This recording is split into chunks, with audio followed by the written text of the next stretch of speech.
So hi guys, last topic natin to, which is struct, enums, exception, and files. So mahababang topic to, so nag-ready na ulit ako ng code para mas maging maikli yung video natin. So punta na tayo sa code. So start tayo kay uh, tawag dito, kay struct. So may employee ako dito na struct. So paano ba tayo gagawin ng struct na na employee? Or na file. So, di ba kadalasan nakikita natin class ganyan. So, dapat ito maging struct to. Struct employee. So, game, explain ko na. So, may variable name ako dito na string. Then, method na nagpiprint lang siya ng employee name. Method siya with parameters. So, na-explain na natin to last lesson. Then, dito may parameter siya na name. So, para malagyan natin ng value tong name, yung name, para malagyan natin ng value, punta tayo sa main method natin. Diba, nakita nyo dito, employee EFP. So, para lang din siyang gumagawa tayo ng instance ng object. Kagaya ng ganito. Employee is equal to new employee. Parang ganyan lang din siya. Pero, di siya instance ng object. So, tawagin lang natin yung employee, pangalan ng struct natin. Then, yung gusto mo maging pangalan nung pinaka-struct mo.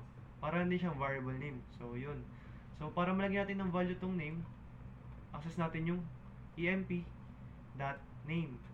Gagamit kayo ng .name para ma-access mo yung name na variable dito. Then, yung gusto mo maging value. So, nilagay yung value is Sertian. So, may value na tong, so, expect nyo nang may value na tong name na Sertian. So, paano naman natin mapapasa yung value na yun dito para ma-print dito. So, madali lang yun. Na-lesson na din natin yun, which is yung parameters and arguments. So, tawagin lang ulit natin yung method na getName. May method tayong getName, di ba? So, yun, getName. Then, ipapasa natin sa loob ng parenthesis as argument si emp.name na may value na Sertian. So, expect nyo na may Sertian na tong value, itong name. So, pag niran ko to, dapat lalabas dito is employee name, Sertian. So, testing natin. So, yun. Employee name, Sertian. So, ganun lang siya kadali. Si struct. So, move naman tayo kay enums. So, paano ba si enums? So, ganun din siya. Pag enums naman, constant yung value. So, hindi siya nababago. Read-only siya. Kaya neto, may volume tayo na enum. So, low, medium, high. So, paano natin ma-access yung value na yan? Paano natin ma-access sa main method? So, comment ko lang to. So, ganito lang yan. Delete ko na lang pala to. So, tawagin natin yung volume. Then, gusto nating pangalan. So, pwede natin ngayon V para mas maikli. Then, equals to V dot volume dot, let's say, low. Dapat pag pinrint natin yan, lalabas si low. Itong low na to. Constant value siya, sorry ba ano? Constant value siya, so hindi siya nababago. So, pag pinrint ko yan, also that right line, V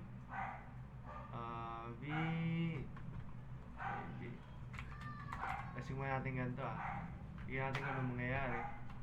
So, yun, low. Nag-print si low. So, pag ginawa ko medium to, at ginawa ko medium, ano dapat lalabas dito? So, tingnan natin. So, medium dapat. So, yun, medium. So, ganun na naman kadali si enums or enum. Ganun na siya kadali. So, move na tayo kay exception handling. So, ito yung pinaka-importante na topic kasi magagamit nyo to lalo na pag bumubuo kayo ng malaki na program. So, move tayo dito. May example na ulit ako dito.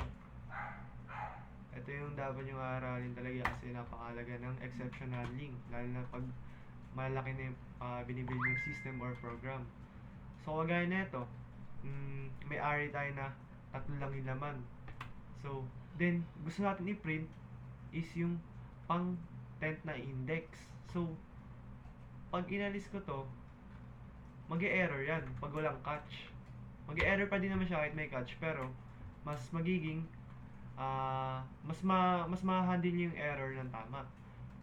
So, kapag nira natin 'to, lalabas diyan, index out of bounds. Kasi nga, tatlo lang yung laman natin, wala naman tayong pang 10 na index diyan. So, testing natin. So, yun, index was outside the bounds of the array. So, kasi nga, wala tayong pang 10 na array diyan. So, pag nilagay 0 diyan,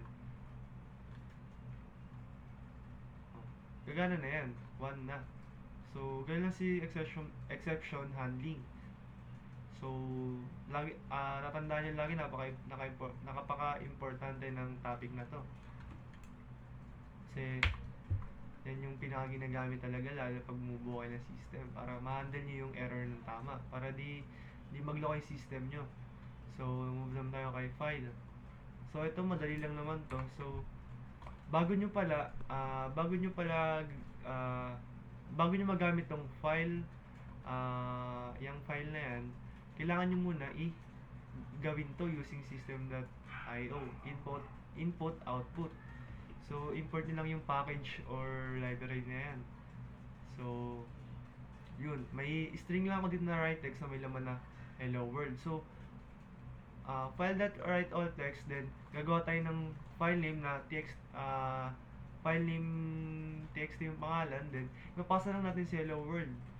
So, then dito, may variable tayo na read text, equal siya sa read all text sa itong file name.txt. So, babasahin niya lang kung ano yung laman nung file name txt. So, ano bang laman niya? So, di ba gumawa tayo ng variable na hello world. So, magiging laman niya is hello world. So, nilagay na kasi natin write all text. So, it means kung ano yung magiging value nito, ipapasok niya sa loob ng file na to. So, then dito naman, siya yung mismong magbabasa nung laman nung file name.txt or text. So, pag niran ko to, dapat ang lalabas dito or magiging output nito is hello world. So, testing natin kung tama ba ako. So, yun, tama ako. So, ganun lang naman kadali si files. So, sana guys, may natutunan kayo sa topic natin ngayon. I hope ma-enjoy nyo yung pagko-code. Tuloy-tuloy nyo lang yan. Alam ko, mahirap talaga pero worth it naman pag natutunan nyo.